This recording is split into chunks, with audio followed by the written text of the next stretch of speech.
আরে এনএসটি ভাই, তুমিও দেখি সুকুনা বান্ডিল বের করে ফেলছো। যাই হোক, বান্ডিলটা কিন্তু ভালোই আছে। আরে এত বছর পর আমার এই বন্ধু অনলাইনে আমাকে ইনভাইট দিচ্ছে। এনএসটি ভাই একটু থাকো তো, আসতেছি। আরে বন্ধু, কি অবস্থা? কেমন আছিস? এই তো ভালো আছি, তোর কি অবস্থা? দীর্ঘ 4 বছর পর আবার আমি এই গেমে। তুই এতদিন পর গেমে ঢুকছিস, তোর ইনভাইট দেওয়া দেখে তো আমি অবাক হয়ে গেছি। ওই যে তোরা সবাই চলে গেলি, আগের মতো আর গেম খেলা হয় না। এই একটু গেমে ঢুকি, একটু একটু খেলে বের হয়ে যাই। সত্যি বলতে তোদেরকে অনেক মিস করি, আর মিস করি আগের দিনগুলা।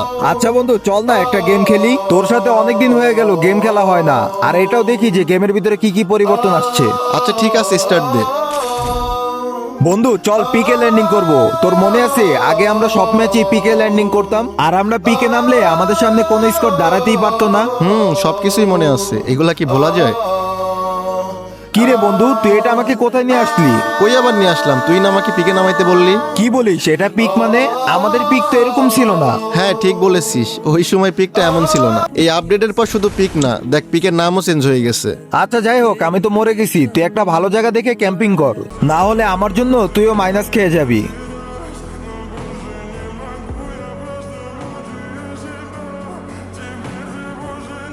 কি রে বন্ধু, আমি আবার বাঁচলাম কেমনে?